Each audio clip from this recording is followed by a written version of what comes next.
हाय दोस्तों, कैसे हैं आप सभी। मैं डॉक्टर आनंद व्यास फिर से अपने YouTube चैनल पर आप सभी का स्वागत कर रहा हूं और आशा कर रहा हूं सभी ठीक है, मस्त है, एंजॉय कर रहे हैं। Financial planning and tax management के सब्जेक्ट पे मैं आ गया हूं। अंतिम प्रहर की सीरीज चल रही है। 3 आउट ऑफ 12 का क्वेश्चन चल रहा है, ठीक है, माफी चाहूंगा। 3 आउट ऑफ 12 का क्वेश्चन चल रहा है और तीसरा मोस्ट इंपॉर्टेंट क्वेश्चन क्या निकल कर आ रहा है, need of financial planning and process of financial planning. देखो दोनों साथ में पूछे गए हैं कितनी बार, है ना, और कभी कभी अलग अलग भी आ जाते हैं। तो अपन तो साथ में करने वाले हैं क्योंकि मैं रिस्क लेना इसमें ज़्यादा पसंद नहीं करता हूं, क्योंकि प्लानिंग से काम हो रहा है। अब फाइनेंशियल प्लानिंग की आवश्यकता क्या है, इससे जस्ट पहले के वीडियो में अपन ने फाइनेंशियल प्लानिंग का बेसिक मीनिंग देखा था। अब फाइनेंशियल प्लानिंग की नीड क्या है, कौन कौन से पॉइंट्स है, जल्दी से देख लेते हैं।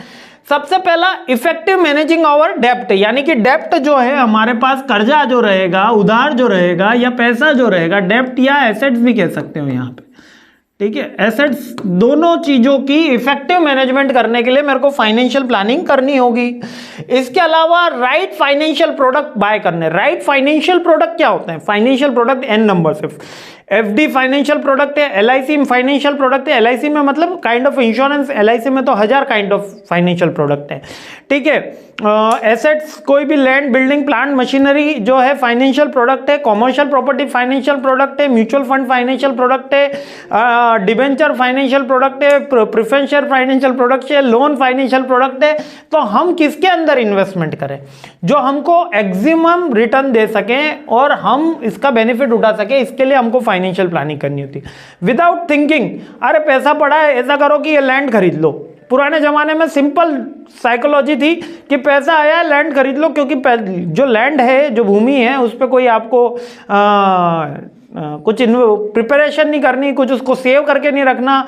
वो जो जगह है वहाँ है, आपका कोई पैसा कुछ नहीं छीनेगा, नहीं कभी वो चोरी होने का डर रहता है। कब्जा हो जाए वो अलग बात है, वो बात अलग है, उसके लिए खैर गवर्नमेंट है। बाकी वो अगर आपके डॉक्यूमेंट सही हैं तो वो लॉन्ग टर्म में बेनिफिट ही देके जाएगी। ये भी एक उसकी बात।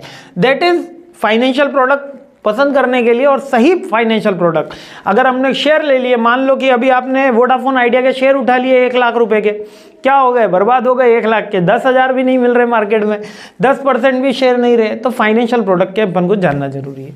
Blueprint of long term goal, जो हमारा फाइनेंशियल प्लानिंग होता है वो एक पूरा हमको खाका देता है कि 10 साल बाद इतना पैसा, 15 साल बाद, 20 साल बाद, 25 साल बाद ये पैसा मिल जाएगा। हमारा कैश फ्लो को मैनेज करता है। कैश फ्लो को मैनेज करने के मतलब हमारा इनकम और एक्सपेंसेस को मैनेज करने के लिए हमको फाइनेंशियल प्लानिंग की जरूरत है। Streamlining our investment. Streamlining our investment मतलब कि हम एक क्रमबद्ध तरीके में कर देंगे कि पहला इन्वेस्टमेंट मेरे को यहाँ करना है, दूसरा इन्वेस्टमेंट यहाँ करना है। छोटा पैसा है तो एसआईपी में लगा दो, बड़ा पैसा है तो लमसम कर दो इन्वेस्ट, ठीक है। कुछ और ज्यादा फंड आया तो लैंड, बिल्डिंग, कॉमर्शियल प्रॉपर्टी के ऊपर इन्वेस्ट कर दो। Set the right assets allocation. अब ये सेम पॉइंट है, set the invest in the right financial product, कोई केवल पॉइंट बढ़ाया है बुक के अंदर। Set the right assets allocation, यानी कि जो एसेट्स हमने परचेस करी है वो डिफरेंट काइंड होगी, बिल्डिंग होगी, लैंड होगा, कॉमर्शियल प्रॉपर्टीज होगी, म्यूचुअल फंड होंगे, तो उसका एलोकेशन सही से हो। राइट इंश्योरेंस कवर, ये काफी इंपॉर्टेंट है। फाइनेंशियल प्लानिंग से मुझे पता चलता है कि इंश्योरेंस कितना लेना है। आज बहुत से बच्चे इन्वेस्टमेंट इंश्योरेंस एडवाइजर बन जाते हैं, उनमें साथ भी ये प्रॉब्लम आती है, वो बंदे को सही पिच नहीं कर पाते। मतलब इसमें क्या होता है, बंदे को 10 लाख के इंश्योरेंस कवर की जरूरत है, लेकिन आप उसको 5 लाख का ही बेच कर आए, वो भी संतुष्ट है कि मेरे को 5 लाख का इंश्योरेंस मिल गया, है ना, कि एक्सीडेंटल में आपका 5 लाख का इंश्योरेंस है, लेकिन उसको 10 लाख की जरूरत है। तो आपको उसके फाइनेंशियल गोल्स, उसके स्टैंडर्ड ऑफ लिविंग के अकॉर्डिंग ये चेक करना होता है कि आपको क्या चाहिए। हर जने को 10 लाख का इंश्योरेंस नहीं चाहिए, और हर जने के लिए 1 करोड़ का भी इंश्योरेंस कम हो सकता है और 2 लाख 5 लाख का भी ज्यादा हो सकता है, ठीक है। एक मजदूर व्यक्ति है जो महीने का 3,000 4,000 रुपए कमा रहा है, उसके लिए 2 लाख का इंश्योरेंस भी एक उसके लिए बड़ा बिग अमाउंट माना जाएगा। लेकिन वहीं पे जो व्यक्ति 50,000 रुपए महीने का कमा रहा है, उसके लिए 1 करोड़ का भी इंश्योरेंस भी कम माना जाएगा, क्योंकि स्टैंडर्ड ऑफ लिविंग मेंटेन नहीं हो पाएगा, ठीक है। और एक सेविंग की हैबिट बनाता है। अगर मेरे पास एक प्लान होता है, मैं उसके अकॉर्डिंग चलता हूं, तो एक सेविंग की हैबिट बनता है। और इसके अलावा इसकी प्रोसेस क्या है, मींस कि फाइनेंशियल प्लान डेवलप कैसे होगा, बहुत ही सिंपल प्रोसेस है और बहुत डिटेल में मैंने डिटेल वीडियोस में बताई है, बहुत डिटेल में मैंने डिटेल वीडियो में बताई है, ऑलरेडी आप देख चुके होंगे, लेकिन फिर भी जस्ट रिमाइंड कर लेते हैं।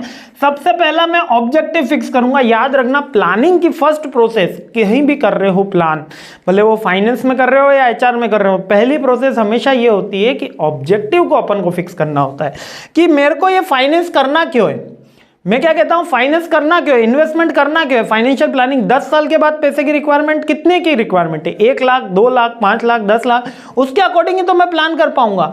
उसके बाद जब मैंने ऑब्जेक्टिव डिसाइड कर लिया, मेरी पर्सनल इंफॉर्मेशन गैदर करी जाएगी कि अभी कितना कमाते हैं, अभी कितना सेव हो पाता है, क्या एक्सपेंसेस रेशो है, कैसी मेंटल सिचुएशन है, रिस्क टेकिंग लेते हैं या रिस्क एवर्स है, ठीक है। और फाइनेंशियल इंफॉर्मेशन भी गैदर इकट्ठा करी जाएगी और उसको एनालिसिस करी जाएगी। फिर एक प्रेजेंटेशन डेवलप किया जाएगा कि आपको 25% यहाँ एसेट्स में लगाना है, 25% म्यूचुअल फंड में करना है, 25% की एफडी करनी है, ये सारी की सारी चीजें करी जाएगी और लास्ट में उसको इंप्लीमेंट कर दिया जाता है। और पीरियोडिक रिव्यू होता है, इसके अंदर रिव्यू होता है, फीडबैक नहीं आता, याद रखना। फाइनेंशियल प्लान में फीडबैक आउटकम कहलाएगा, यहाँ पर आपको रिव्यू करना होता है कि ये प्लान अच्छा था, ये प्लान खराब था, review is similar kind of feedback activity, लेकिन यहाँ पर वर्ड रिव्यू ज्यादा यूज होता है। क्लियर हो गया ना। यानी कि प्रोसेस और नीड दो इंपॉर्टेंट क्वेश्चन है और दोनों अपन ने इसके अंदर देख लिया, दोनों साथ में आने वाले क्वेश्चन है। क्यों साथ में, क्योंकि प्रोसेस छोटा है। अच्छा, जो फर्स्ट स्टेप है वो फर्स्ट ही रहेगी, जो लास्ट है वो लास्ट ही रहेगी, यानी कि यहाँ पर आप स्टेप्स अपनी मन से बदल नहीं सकते। पहले ऑब्जेक्टिव कर लो, फिर डेटा गैदर कर लो, फिर उसको एनालिसिस कर लो, फिर क्या करोगे, डेटा गैदर करने के बाद फिर एसेट्स अलोकेशन हो गया, यानी प्लान प्रिपेयर हो जाएगा, फिर उसको इंप्लीमेंट कर दो। सिंपल है ना। कहाँ दिक्कत आ रही है बताओ, कोई दिक्कत ही नहीं है, बहुत सिंपल सिंपल से टॉपिक हैं। थोड़ा सा दिमाग से स्ट्रेस हटाओ, सब समझ में आने लग जाएगा। और मेरी बातें समझ में आ रही हो तो एक बार मुझे कमेंट करके भी जरूर बता दे कि सर समझ में आया या नहीं आया। जय हिंद, मुस्कुराते रहिए। जल्दी नेक्स्ट वीडियो पे अपन मिलते हैं और ये सब्जेक्ट कंप्लीट करते हैं। जय हिंद।